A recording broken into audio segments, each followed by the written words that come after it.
오늘 본문의 말씀으로 완전한 회복을 주시는 하나님이라는 제목 가지고 함께 은혜를 나누고자 합니다. 트라우마라는 단어를 들어보셨지요?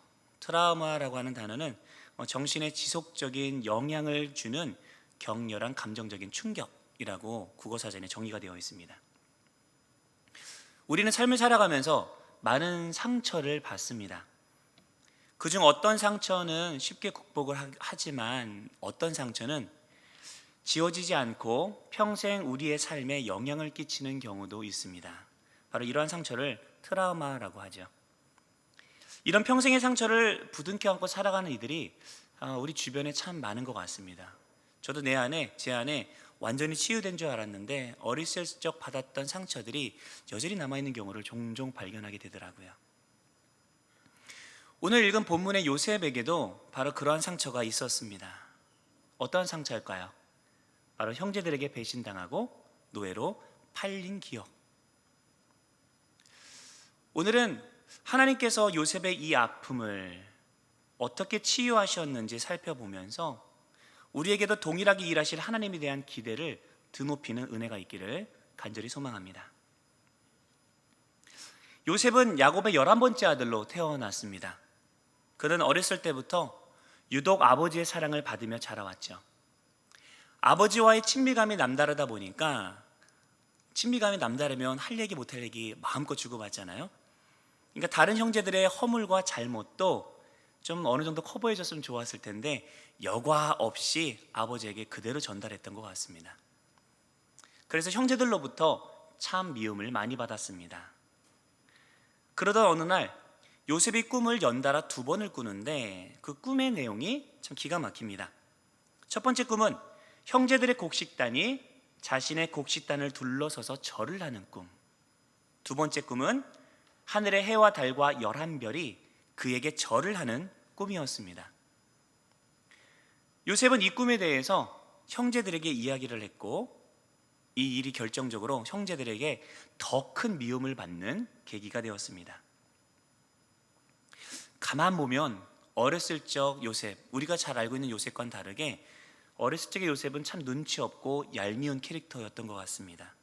첫 번째 꿈 이야기하고 형제들이 화를 내는 모습을 보면 눈치껏 형제들이 이런 얘기 별로 안 좋아하는구나 라면서 두 번째 꿈 얘기는 안 할 법도 하는데 그 모습을 보고서라도 자랑하고 싶었는지 두 번째 꿈 얘기 굳이 그때로 또 이야기를 해서 형제들에게 미움을 당합니다.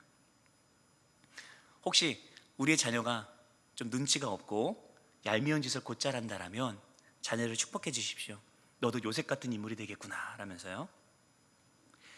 그러던 어느 날 아버지 야곱의 명으로 먼 들에서 양떼를 치고 있는 형제들의 안부를 묻기 위해서 요셉이 아버지를 떠나갑니다.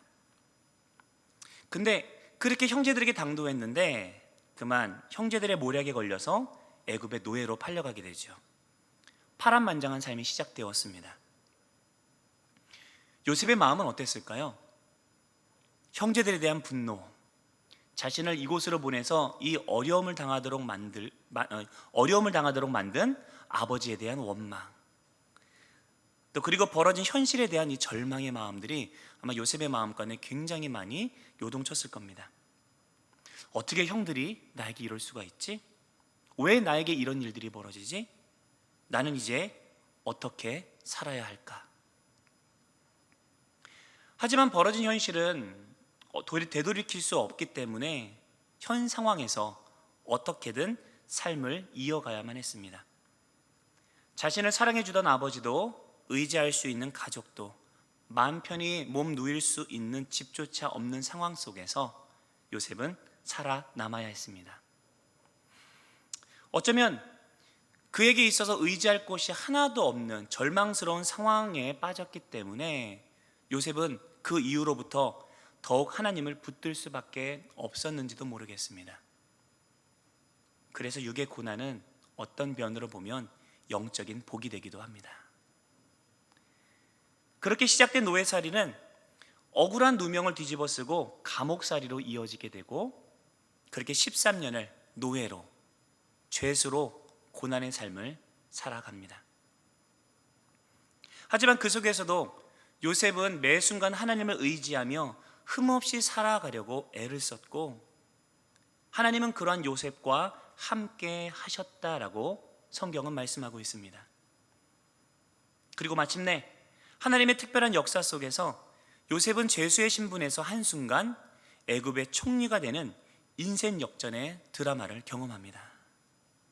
우리 하나님의 일하심은 정말 한순간에 상황을 역전시키는 분이신 것 같습니다. 역시 인생은 한방, 믿음도 한방, 그런 거 아닐까요? 네, 웃지 않으시는 이 분위기를 어찌하면 좋겠습니까? 애굽 총리가 된 후에 바로 왕의 주선으로 요셉은 결혼을 하게 되고 아들을 낳게 되는데, 그 첫째 아들의 이름을 므낫세라고 짓습니다. 므낫세라고 하는 이름은 잊어버림이라는 뜻입니다. 그리고는 고백합니다. 창세기 41장 51절의 말씀입니다. 하나님이 내게 내 모든 고난과 내 아버지의 온 집 일을 잊어버리게 하셨다. 첫 아들을 낳은 기쁨을 누리는 그 상황에 이 아들의 이름을 어떻게 지을까 고민하던 중에 떠올린 이름이 바로 이 므낫세였습니다. 잊어버림. 첫째 아들에게 정말 많은 좋은 이름들을 지어주고 싶은 마음이 있었을 텐데, 요셉이 그 첫 번째 아들의 이름을 므낫세라고 지었다라고 하는 것은 그만큼 요셉의 마음 가운데 형제들에게 팔렸던 그 과거의 기억과 상처가 가슴속 깊이 담은 그러한 상처가 되었다라는 것을 내포하고 있습니다. 므낫세라고 하는 이름은 그 뜻을 본다라면 하나님께서 그의 아픔과 상처를 돌보아 주셔서 오늘과 같은 복을 내게 주셨다라고 하는 것에 대한 믿음의 고백임과 동시에 아버지와 형제들로 인한 아픔과 기억을 이제는 지워버리고 잊어버리고 싶다라고 하는 요셉의 은밀한 내면의 마음을 엿볼 수 있는 이름이기도 합니다. 첫 아들을 낳은 그 기쁨에 다른 생각도 안 났어야 될 텐데, 요셉은 이 순간 아마도 자신의 아픔의 과거의 상처를 떠올렸던 것 같습니다.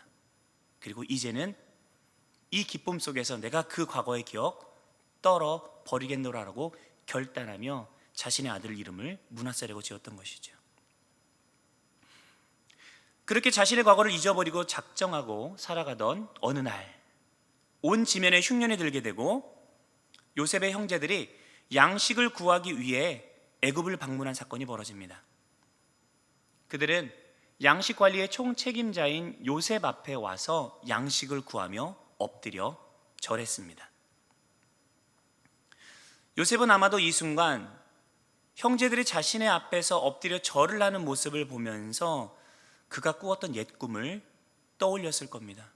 그동안은 자신이 꾸었던 그 두 번의 꿈이 도대체 무슨 의미인지 이해할 수도 없었고 이해하려고도 하지 않았지만, 바로 이 순간 그 꿈이 떠올랐고 요셉의 마음 가운데는 깨달음이 다가왔을 겁니다. 하나님께서 이 순간을 그림 그리셨구나. 그리고 이 순간 하나님의 계획이 이루어지고 있음을 자신에게 알리기 위해서 하나님께서 먼저 나에게 그 꿈을 보여주셨구나라는 것을 깨달을 수 있었을 것입니다. 자신의 과거의 행적과 현재를 살펴보며 전 세계적인 큰 흉년으로부터 야곱의 집안을 먹이고 살리시려고 자신을 애굽으로 먼저 보내신 하나님의 그 큰 그림을 마음으로 이해할 수 있었던 것이죠. 자신의 지난 13년의 고난의 의미도 비로소 깨달을 수 있었을 겁니다. 그런데 하나님의 큰 그림은 이 순간 머리로 이해할 수는 있었을지 모르겠지만, 여전히 마음속에 남은 상처는 쉽게 지워지지는 않았던 것 같습니다. 만약 그 상처를 떨어버렸다면 하나님께서 그리신 그림이 그 눈앞에 펼쳐졌을 때 형제들을 향한 원망의 마음을 떨쳐버리고 바로 자신이 요셉이며 형제들의 가장 막내 동생이었습니다. 이젠 걱정하지 마십시오라며 형제들을 위로할 법도 한데, 요셉은 그렇지 않습니다. 요셉은 모략을 꾸며내며 그들을 먼저 시험합니다. 막내 동생 베냐민을 잡아둘 수 있는 명분을 만들고 형제들이 어떻게 반응하는가를 지켜보는 장면이 나옵니다. 자신이 아는 형제들이라면, 자신을 시기하고 질투해서 애굽으로 팔아버렸던 형제들이라면, 이런 상황이 또다시 벌어지면 자신에게 그랬던 것처럼 당연히 베냐민을 버리고 자신들만 돌아갈 사람들이었기 때문입니다. 그런데 그들을 시험하는 동안에 생각하지도 못했던 변화가 엿보입니다.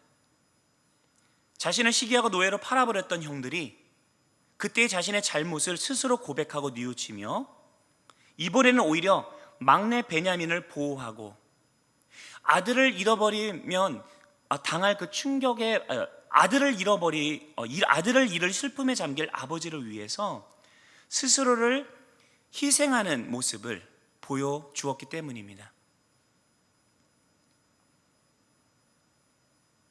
그때 요셉의 마음간에 남아있던 앙금은 눈 녹듯이 녹아버렸을 것입니다.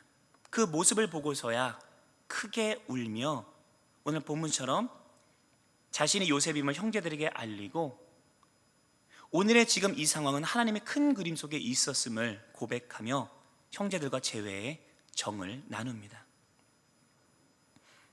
형들이 찾아와서 절을 하는 그 순간 하나님의 계획을 깨달았을 요셉. 하지만 하나님께서는 여기서 멈추지 않으셨습니다. 요셉의 눈에는 보이지 않았지만 지난 13년 동안 하나님께서는 요셉의 형제들에게도 일하셨고 그들을 변화시키셨습니다. 그래서 요셉의 마음가운데 남아있던 상처와 마지막 앙금까지도 완전히 털어버릴 수 있도록 이끄셨습니다. 하나님은 요셉을 자신의 계획을 이루는 도구로만 사용하지 않으셨습니다. 그의 마음을 살피셨고 아픔과 상처를 벗어던지고 기쁨으로 성취의 순간을 맛볼 수 있도록 하나님은 보이지 않게 준비하고 계셨던 것이죠.